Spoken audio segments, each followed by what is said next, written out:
السلام علیکم ورحمۃ اللہ وبرکاتہ۔ امید ہے آپ بخیر و عافیت ہوں گے۔ کچھ مدت بعد دوبارہ حاضری ہو رہی ہے۔ بعض مصروفیات اور اسفار کی وجہ سے ہماری ویڈیو ریکارڈنگ کا یہ سلسلہ بند ہو گیا تھا۔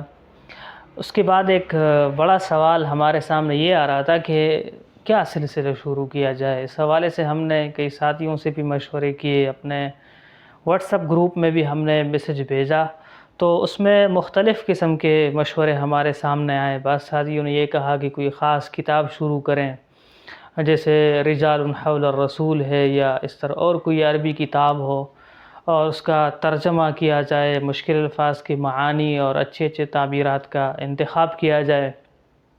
دوسری طرف کچھ ساتھیوں کے مشورہ یہ بھی تھا کہ عربی زبان کی جو اہم کتابیں ہیں سیکھنے کے لیے یا مطالعہ کرنے کے لیے، تو مختلف کتابوں کا تعارف کیا جائے، یا یہ کہ عرب کے جو ادباء ہیں، چاہے وہ پہلے کے ادباء ہوں یا معاصر ادب کے ماہرین ہوں، ان کا ایک تعارف پیش کیا جائے۔ چونکہ اس موضوع پر ہم اردو میں بھی کچھ لکھ چکے ہیں، 10-15 مضامین ہمارے فیس بک پر موجود ہیں۔ تو ایک مشورہ یہ بھی تھا۔ پھر اس کے بعد ایک مشورہ یہ آیا کہ نہیں، عربی مضمون نگاری کے حوالے سے کام کی بہت زیادہ ضرورت ہے۔ اس کے بعد ہم نے بھی جو پلیٹ فارم ہے سوشل میڈیا کے، وہاں پر بھی بہت زیادہ سرچ کیا، تو کچھ چینل تو ملے 1-2، لیکن انہوں نے جس طرح اس معاملے کو لیا تھا، ہمیں محسوس ہوا کہ شاید کچھ زیادہ آگے لے کے جانے کی ضرورت ہے۔ تو اس لیے ہم نے یہ ایک کورس سمجھیں، ایک دورہ سمجھیں، یہ ریکارڈ کرانے کا ارادہ کیا ہے، اور اس کا موضوع ہے عربی تحریر یا عربی مضمون نگاری، یعنی عربی زبان میں آپ لکھنے کا فن کس طرح سیکھیں۔ آپ جانتے ہیں کہ یہ ایک زبانی طور پر آپ کو نہیں سکھایا جا سکتا، یہ ایک پریکٹیکل یعنی تدریب والا فن ہے۔ اس کو جب آپ مطالعہ کریں گے، پھر لکھیں گے، پھر استاد اس کو دیکھے گا، غلطیاں نکالے گا، تو اس کے بعد پھر آپ کے لیے سیکھنا ہوگا۔ لیکن ظاہر ہے کہ بہت ساری باتیں ایسی ہیں کہ اس میں رہنمائی کی ضرورت ہوتی ہے۔ اب ایک طالب علم ایسا تو نہیں کر سکتا کہ بغیر رہنمائی کے وہ کتاب اٹھائے اور پھر لکھنا بھی شروع کر دیں۔ تو ہماری خواہش ہوگی کہ آپ کے سامنے مختلف ویڈیوز میں ایک سلسلہ وار کچھ ویڈیوز ریکارڈ کریں، جس میں مختلف عنوانات کے تحت آپ کی رہنمائی کی گئی ہو کہ کن کتاب کا مطالعہ کرنا چاہیے، یا پھر مقالہ کہتے کس کو ہیں، کس طرح اس کو لکھنا شروع کیا جائے، اس کی کتنی قسمیں ہیں، یا اس طرح پھر عربی زبان میں درخواست کیسے لکھیں، یہ بھی ایک لکھنے کی ایک قسم ہے، تحریر کی ایک قسم ہے۔ تو ان تمام موضوعات پر بھی ہم ویڈیو ریکارڈ کریں گے، اور اس کے ساتھ ساتھ ہر ویڈیو میں ہم آپ کو ایک یومیہ سبق دیں گے۔ ہر دن ہم آپ کو ایک سبق دیں گے کہ آج آپ یہ سبق دیکھ کر کے آ جائیں۔ تو اس کے بعد آپ وہ سبق آپ لکھیں گے۔ تو جو ساتھی زیادہ شوق رکھتے ہیں، ہمارا ایک موجود ہے واٹس ایپ گروپ بھی موجود ہے، اس میں بھی آپ موجود ہوں گے، یا ویسے بھی آپ ہمارے ساتھ رابطہ کر سکتے ہیں۔ تو جو شوقین ساتھی ہیں، ان کے لیے ہماری طرف سے آپ کے لیے یہ آفر ہے، یہ پیکج ہے کہ اگر آپ مقالہ ہمارے ان ویڈیو کو دیکھ کر کے ہمارے ساتھ لکھ کر کے آپ شروع کرتے ہیں لکھنا، تو آپ بغیر کسی جھجک کے ہمیں روزانہ جب بھی ہماری نئی ویڈیو آئے اور اس کا جو سبق ہو، وہ آپ ہمیں واٹس ایپ پر لکھ کر کے بھیج دیں۔ انشاءاللہ ہم آپ کی غلطیوں کی نشاندہی بھی کریں گے اور اپنی وسعت کے مطابق آپ کی رہنمائی بھی کریں گے۔ اس کے بعد یہ بات آپ نوٹ فرما لیں کہ تحریر یہ بغیر پڑھے، بغیر مطالعے کی نہیں ہو سکتی۔ اگر آپ چاہتے ہیں کہ آپ کے اندر لکھنے کا ملکہ پیدا ہو جائے، تحریر کا فن آپ کا بڑا اچھا ہو، تو آپ اپنے مطالعے کو مضبوط کریں۔ یعنی ہمارے جو بڑے حضرات، آپ جن مصنفین کی کتابیں پڑھتے ہیں، تو انہوں نے ایک ایک صفحے کو لکھنے کے لیے کئی صفحات کا مطالعہ کیا ہوتا ہے۔ ہمارے بر صغیر کے بڑے مصنف ہیں سید سلیمان ندوی رحمۃ اللہ علیہ، وہ لکھتے ہیں کہ میں جب ایک صفحہ لکھتا ہوں، اس کے لیے تقریباً 500-600 صفحات کا مطالعہ کرتا ہوں۔ اس سے آپ اندازہ لگائیں کہ مطالعہ کرنا کتنا اہم ہے اور اس کا کتنا بڑا کردار ہوتا ہے۔ تو اگر آپ چاہتے ہیں کہ آپ عربی زبان میں تحریر سیکھیں، مضمون نگاری سیکھیں، تو اس کے لیے آپ کو مطالعہ کرنا ہوگا۔ مطالعہ کیسے کریں، مطالعے کی کتنی قسمیں ہیں، مطالعہ کسے کہتے ہیں، مطالعہ کے لیے کن کتابوں کا مطالعہ کرنا چاہیے، کس کو پڑھنا چاہیے، کس کو نہیں پڑھنا چاہیے، ان تمام موضوعات پر ہم ویڈیوز ریکارڈ کر چکے ہیں اسی چینل پر، جس پر آپ ہماری ویڈیو دیکھ رہے ہیں۔ آپ دیکھ لیں، مختلف ویڈیوز آپ کو مل جائیں گی، خاص کر جو ہم نے ابھی عربی دورہ کرایا تھا اس کے اندر بھی ہم نے اس پر بات کی ہے۔ اس کے علاوہ بھی ہم نے اس پر ہم نے ایک دورہ کرایا تھا مطالعے کا، اس کے اندر بھی ہم نے مطالعے کے اقسام، مطالعے کے طریقے، کس طرح اس سے استفادہ کیا جائے، کس طرح تعبیرات کا انتخاب کیا جائے، یہ سب کچھ ہم کر چکے ہیں۔ آپ صرف اس کو سن لیجئے، استفادہ کیجئے، اور آپ ابھی سے مطالعہ شروع کریں۔ آج سے جب آپ نے یہ سبق سننا شروع کر دیا ہے تو مطالعہ آپ شروع کریں۔ مطالعے کے اندر آپ ایسی کتاب کا انتخاب کریں جس کا مطالعہ آپ کے لیے آسان ہو۔ ایسا نہ ہو کہ ایسی کتاب آپ نے اٹھائی کہ عربی زبان کی کتاب ہے، ایک صفحے میں آپ کو 30-40 الفاظ نکالنے پڑتے ہیں اور 4-5 سمجھ آتے ہیں، تو یہ آپ کے لیے مشکل ہو جائے گا۔ اچھا ہے کہ ایسی کتاب کا مطالعہ شروع کریں جو آسان ہو، جو آپ کے لیول اور مستویٰ کے مطابق ہو۔ تو سب سے پہلے ہمارا یہ ہے کہ آپ نے مطالعہ شروع کرنا ہے۔ دوسرے نمبر پر آپ نے مضمون نگاری یعنی مضمون لکھنا۔ تو ہم آپ کو مضمون نگاری یعنی مضمون کے حوالے سے کچھ بنیادی باتیں بتاتے ہیں، لیکن اہم بات وہی ہے جو ہم نے آپ کو شروع میں بتائی ہے کہ 2 چیزیں ہیں، پڑھنا اور لکھنا۔ آپ جتنا اچھا پڑھیں گے، جتنا زیادہ پڑھیں گے، اس کے بعد آپ لکھنے کی مشق کریں۔ آپ کی لکھنے کی جو صلاحیت ہے وہ مضبوط تر ہوتی جائے گی۔ آپ نے اگر کوئی بھی مضمون لکھنا ہے، کوئی بھی مقالہ لکھنا ہے، تو اس میں تو آپ نے ایک خاص موضوع کا انتخاب کیا ہوگا۔ شروع میں ظاہر ہے آپ یہ کہیں گے مثلا میں اپنا دن کیسے گزارتا ہوں، میں نے چھٹی کیسی گزاری، یا ابھی رمضان چل رہا ہے تو میں نے رمضان کیسے گزارا، یا میں اگلے سال کی کوئی ایک موضوع، یا اگر آپ عربی کے حوالے سے تو عربی زبان کی فضیلت۔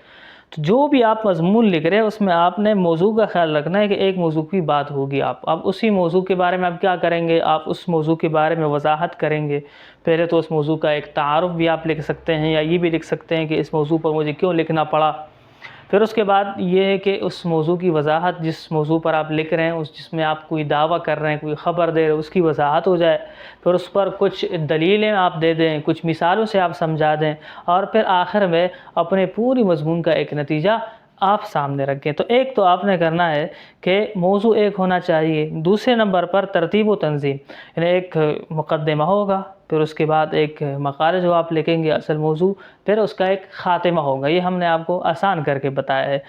تیسرے نمبر پر جو آپ نے کرنا ہے وہ وضاحت و سلاست ہے۔ آپ ایسی زبان میں لکھیں جو واضح ہو، جو سلس ہو، جو پڑھتے ہوئے کسی کو قاموس نہ اٹھانا پڑے۔ بعض اوقات ہمارے جو عربی زبان کے سیکھنے والے ہوتے ہیں ان کے ذہن میں یہ بات ہوتی ہے کہ میں جتنا مشکل کر کے لکھوں گا، جتنا کسی کو سمجھ نہیں آئے گا، اتنا میں بڑا ادیب بن جاؤں گا۔ اس کی وجہ یہ کہ چونکہ بڑے بڑے ادباء کو یہ پڑھ رہے ہوتے ہیں اور وہ ان کو سمجھ نہیں آتے، تو یہ سمجھتے ہیں کہ کسی کی بات کو سمجھ نہ لینا یا اس کا سمجھ نہ آنا ہی اس بات کی دلیل ہے کہ ایک شاید کوئی بڑا فصیح و بلیغ کلام ہے۔ ایسا نہیں ہے۔ آپ ایسا لکھیں کہ آپ کا جو پڑھنے والا ہے، جس کو آپ مخاطب کرنا چاہ رہے ہیں، جس تک آپ اپنا پیغام پہنچانا چاہ رہے ہیں، ایسے الفاظ میں لکھیں، اس طرح واضح کر کے لکھیں کہ وہ اس کو اچھی طرح سمجھ سکے، تو وہ واضح ہو اور سلس ہو۔ چوتھے نمبر پر یہ ہے کہ جو موضوع آپ نے ذکر کیا ہے اس کے دلائل اور براہین ذکر کرے۔ ایسا نہ ہو کہ میں نے سوچا، میرا خیال ہے کہ ایسا ہے، اس لیے کہ لوگ ہمارے خیالات یا ہمارے افکار کو نہیں مانتے۔ جو بھی آپ بات کریں تو وہ ایک عقلی دلیل بھی ہو سکتی ہے، مشاہداتی دلیل بھی ہو سکتی ہے، کوئی نقلی دلیل بھی ہو سکتی ہے، کسی حکیم کا مقولہ بھی ہو سکتا ہے، کوئی نئی تحقیق بھی ہو سکتی ہے، جو بھی ہو تو اس میں آپ نے کرنا ہے۔ اچھا، پھر ایک سوال یہ پیدا ہوتا ہے کہ کیا ضرورت ہے ہمیں لکھنے کی کیا ضرورت ہے، بس ہم بول رہے ہیں۔ دیکھیں، آج جتنے لوگ یعنی جتنی بھی مصنفین کو آپ پڑھتے ہیں نا، یہ اس لیے آپ ان کو پڑھتے ہیں کہ ان کو لکھنا آتا تھا۔ آپ دیکھیں ایسے بھی مصنفین ہیں جو 1500 سال پہلے گزر گئے، 1000 سال پہلے گزر گئے، ہم آج ان کو پڑھتے ہیں۔ وہ اپنے زمانے کے بڑے خطیب رہے ہوں گے، بڑے اچھے بیان کرنے والے رہے ہوں گے، ہمارے سامنے ان کا کوئی بیان ہمارے سامنے نہیں ہے۔ ہو سکتا ہے کہ وہ اپنے زمانے کے بڑے اچھے مدرس رہے ہوں، لیکن ہمارے سامنے اب وہ تدریس نہیں کر سکتے، وہ اپنے قبروں میں جا چکے ہیں۔ ہمارے سامنے جو چیز موجود ہے وہ ان کی وہ کتابیں ہیں جو انہوں نے لکھی ہیں، اور اس لیے لکھی ہے کہ ان کو لکھنے کی صلاحیت حاصل تھی، لکھنے کا ملکہ ان کے اندر موجود تھا۔ تو اس وجہ سے ضروری ہے کہ آپ لکھیں، کہ اس لیے کہ ایک علمی اور ادبی طور پر آپ کے اگر آپ عالم ہیں یا آپ کوئی محقق ہیں تو آپ کے لیے لازمی ہے کہ جو آپ تحقیق کر رہے ہیں آپ اس کو آگے پیش کریں۔ تو ایک اگر آپ ادیب ہیں تو اپنے ادیبانہ خیالات کو آپ آگے پیش کریں، اس کے لیے بغیر کی تحریر کے نہیں ہو سکتا۔ دوسرا یہ ہے کہ آج کل آپ اخبار پڑھتے ہوں گے، آپ مختلف لوگوں کے کالم پڑھتے ہوں گے، یہ آپ کے ذہن پر اثر انداز ہوتے ہیں، آپ اس سے بہت کچھ سیکھتے ہیں۔ تو اگر آپ بھی چاہتے ہیں کہ کل آپ مجلے میں لکھیں، اخبار میں لکھیں، تو اس کے لیے ضروری ہے کہ آپ میں لکھنے کی صلاحیت موجود ہو۔ اور ایک اور فائدہ یہ بھی ہے کہ ہم چونکہ دینی تعلیم سے وابستہ افراد بھی ہوتے ہیں، اور اکثر ہمارے دینی مدارس کے طلبہ تو اسی لیے پڑھتے ہیں کہ آگے اس دین کو پھیلائیں، تو ہمیں عربی زبان میں آگے پہنچانے کی ضرورت ہے۔ اچھا، ذہن میں ایک یہ سوال بھی پیدا ہوتا ہے کہ بھائی عرب حضرات ہیں، وہ بڑے ادیب ہیں، وہ اپنی زبان میں ماہر ہیں، جو لکھیں گے وہی کافی ہے، ہمارے دین کی کیا ضرورت ہے، یا اگر ہم لکھیں گے تو ہمیں کون پڑھے گا؟ ایسا نہیں ہے۔ اگر آپ لکھیں گے اور معیاری لکھیں گے تو یہ ہو نہیں سکتا کہ آپ کو کوئی نہ پڑھے، بلکہ آپ کو یہی عرب پڑھیں گے جن کو دیکھ کر کے ہم مرعوب ہو رہے ہیں، یہی عرب آپ کو پڑھیں گے، اور یہ ہوا بھی ہے۔ ماضی قریب میں ابو الحسن علی ندوی رحمۃ اللہ علیہ عربی زبان اور اردو دونوں کے بڑے ادیب گزرے ہیں، وہ کہتے جب میں عرب چلا گیا تو وہاں بڑے بڑے ایسے علماء سے ملاقات ہوئی جن کو میری کتاب ماذا خسر العالم زبانی یاد تھی، کہ اس کے غیر بڑے بڑے ابواب، مجھے بڑے بڑے مقالات، لمبے لمبے مقالات وہ مجھے زبانی طور پر سنا رہے تھے۔ اور ایسے لوگ بھی تھے جنہوں نے اس کتاب کو اجتماعی شکل میں جماعت بنا کے ٹولیوں میں بیٹھ کے اس کو پڑھا، اور پڑھ کے اس میں سوچتے تھے، اور بعض اوقات مسلمانوں کے حالات کو دیکھ کر کے روتے بھی تھے۔ اتنا بڑا ایک ادیب ایک ہندوستان نے پیدا کیا ہے، اور اسی ماحول میں بڑا ہوا، اسی ماحول میں پلا پڑا ہے، اور ہمارے سامنے جو وسائل موجود ہیں، جو طریقے ہیں، جو ویب سائٹ ہیں، جو چینل، جو کچھ موجود ہیں، یہ اس وقت تصور بھی نہیں کیا جا سکتا تھا۔ ان کے سامنے تو صرف مصر کے کچھ مجلات تھے بس، یعنی اس وقت اور کچھ بھی نہیں تھا اس طرح خاص۔ ہمارے سامنے اتنی زیادہ کتابیں جو شاید اس وقت چھپی بھی نہیں ہوں گی، آج ہمارے سامنے PDF کی صورت میں، مختلف صورتوں میں یہ کتابیں چھپ کر کے آ گئی ہے۔ مختلف پروگرام ہیں، خود عرب حضرات کے مختلف آپ سنیں گے، محاضرات ہیں، پوڈ کاسٹ ہیں، آپ اس کو سنیں گے، استفادہ کر سکتے ہیں۔ تو جب آپ ان کو پڑھیں گے تو پھر انہی کی طرح لکھیں گے۔ ظاہر ہے آپ اگر کسی مضبوط ادیب کو پڑھ رہے ہیں تو کل جب آپ خود لکھیں گے تو آپ بھی مضبوط لکھیں گے۔ اگر آپ کسی اخباری ذہن والے، اخباری ادب والے آدمی کو پڑھ رہے ہیں تو آپ کی زبان پھر اخباری بازاری قسم کی ہوگی۔ تو اس لیے عرب کو اگر آپ پڑھیں گے تو یہ کوئی مشکل نہیں ہے کہ آپ عرب میں اجمی ہو کر کے بھی عرب میں ایک بڑے ادیب بن جائیں، تو یہ کوئی مشکل نہیں ہے، اور عرب کو بھی آپ تبلیغ کر سکتے ہیں۔ اچھا، اگر آپ نے مضمون شروع کر دیا ہے، مضمون لکھنا آپ چاہتے ہیں، آپ نے قلم اٹھا لیا ہے، تو کچھ باتیں ایسی ہیں جن کا خیال آپ کو کرنا لازمی ہے۔ سب سے پہلی بات نحو صرف، یہ بنیادی چیز ہے۔ آپ کو نحو صرف آنی چاہیے، جس زبان میں آپ لکھ رہے ہیں عربی زبان، اس کا گرامر تو آپ کو آنا چاہیے کہ ایسی کوئی غلطی نہ ہو کہ جس کو دیکھ کر کے کوئی آپ کو پڑھ نہیں چھوڑ دے کہ بھائی اس کو سرے سے زبان ہی نہیں آتی، تو اس نے جو بات لکھی ہوگی وہ کیسے صحیح ہو سکتی ہے۔ تو سب سے آپ کے صرف و نحو آپ کی مضبوط ہونی چاہیے، صرف و نحو کے بغیر نہیں ہو سکتے۔ دوسرا یہ کہ جب آپ صرف بھی آپ نے سیکھ لیا، نحو بھی آپ کی ٹھیک ہو گئی ہے، اصول آپ نے سیکھ لیے زبان کے، تو اب آپ نے لکھنا شروع کر دیے، تو الفاظ کا چناؤ درست ہونا چاہیے۔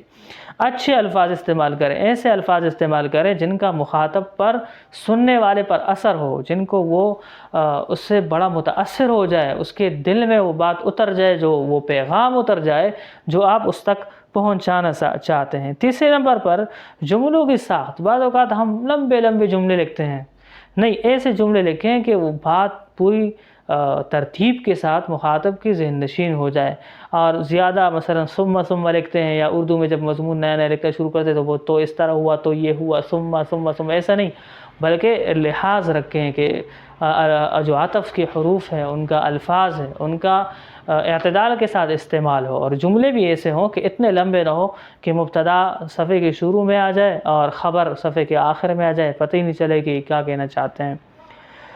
چوتھی بات یہ ہے کہ شروع کی جو بات ہے ان کا تعلق الفاظ سے تھا، چوتھی بات اس کا تعلق آپ کے ذہن سے ہے کہ خیالات کو آپ ترتیب دیں۔ آپ کوئی بھی مضمون لکھنا چاہتے ہیں تو تھوڑی دیر کے لیے آپ آنکھیں بند کر کے سوچ لیں کہ میں مضمون لکھ رہا ہوں، عربی کے حوالے سے آپ نے سوچنا شروع کر دیا۔ عربی زبان یہ قرآن کی زبان ہے، حدیث کی زبان ہے، اور ویسے بھی اپنی فصاحت و بلاغت کے اعتبار سے یہ ایسی زبان ہے کہ کوئی زبان اس تک نہیں پہنچ سکتی۔ آپ نے یہ ساری باتیں اپنے ذہن میں آپ ان کو مرتب کر دیا، اب آپ لکھنا شروع کریں گے۔ ایسا نہیں کہ آپ قلم اٹھائیں گے، بعض اوقات ساتھی کہتے ہیں میں نے قلم اٹھایا لکھ کر نہیں جا رہے، تو جب آپ کے ذہن میں کچھ ہے نہیں، خیالات آپ کے مرتب نہیں ہے تو کیا لکھا جائے گا؟ کچھ بھی نہیں لکھا جائے گا۔ لکھنے کے لیے ضروری ہے کہ آپ کے خیالات مرتب ہوں۔ اب آپ نے جب لکھنا شروع کر دیا تو ایک آپ اس کا مقدمہ لکھیں گے، ٹھیک ہے، اور ایک اس کا پورا درمیان میں ایک جسم ہے یا مقالہ جو ہے، جو اصل مضمون جس میں آپ لکھنا چاہتے ہیں، اس کے اندر آپ اپنے خیالات، اپنا دعویٰ لکھیں، کچھ مثالوں سے، کچھ دلائل سے اس کو آپ سمجھائیں۔ پھر آخر میں ایک خاتمہ ہوگا، خاتمہ کے اندر آپ پورا خلاصہ بھی لکھ سکتے ہیں، یا جو دعویٰ آپ نے کیا تھا اس کو دوبارہ دہرا سکتے ہیں۔ اور آج کے لیے آپ کا یہی سبق کافی ہے۔ اب آخر میں آپ کو یہ بات بتانی ہے کہ انشاءاللہ یہ ہمارا ایک اللہ کرے کہ ایک طویل دورہ ہو جس کے اندر ہم بہت کچھ آپ کو دے سکیں۔ اس میں دو چیزیں بار بار میں کہہ رہا ہوں وہ ہوگی، ایک تو ہم آپ کی رہنمائی کریں گے، دوسرا تطبیق کے لیے ہم آپ کو کچھ مقالے بھی دے سکتے ہیں، کچھ موضوع بھی دے سکتے ہیں۔ آج آپ کا موضوع ہے عربی زبان کی اہمیت۔ عربی زبان کی اہمیت پر آپ 3 لکیریں لکھ کر، 1 2 3 لکیریں، 3 سطر آپ لکھیں، اپنے ذہن سے مبتدا خبر مبتدا خبر مبتدا خبر جملے بنائیں اور اس کو لکھیں، لکھنے کی مشق کریں۔ اور کتابیں ہم نے تو ایک تفصیلی ویڈیوز ریکارڈ بھی کرائی ہیں، لیکن اگر آپ بالکل مبتدی ہیں تو ابوالحسن علی ندوی رحمۃ اللہ علیہ کی کتاب قصص النبیین کا مطالعہ شروع کریں، اور اگر آپ متوسط ہیں، رجال حول الرسول، قصص النبیین اور قیمت الزمن عند العلماء، مختلف کتابیں ہیں جن کا آپ مطالعہ کر سکتے ہیں۔ تو انشاءاللہ ہمارا یہ دورہ جاری رہے گا، اس کے اندر ہم علامات ترقیم، آپ درخواست کیسے لکھیں، اور مقالے کے حوالے سے بھی مختلف جو رہنمائی کی باتیں ہوں گی وہ ہم ریکارڈ کر کے انشاءاللہ آپ کے سامنے پیش کریں گے۔ ہم نے 3 لکیریں اس کے لیے کہی ہے جو بالکل ابتدائی ساتھی ہو۔ اگر کوئی ایسا ہے کہ جس نے پڑھا ہے، مطالعہ کیا ہے، تو وہ ایک پورا صفحہ بھی لکھ سکتا ہے۔ اور آپ ہمیں اپنے ہمارے جو واٹس اپ نمبر ہم آپ کو انشاءاللہ اس ویڈیو پر دے دیں گے، اس واٹس اپ پر آپ ہمیں بھیج سکتے ہیں۔ انشاءاللہ ہم آپ کا مقالہ چیک بھی کریں گے، دیکھیں گے بھی، اور آپ کی رہنمائی بھی کریں گے۔ امید ہے کہ آپ کو یہ ویڈیو پسند آئی ہوگی۔ انشاءاللہ ملاقات ہوتی ہے اگلی ویڈیو میں۔ السلام علیکم ورحمۃ اللہ وبرکاتہ۔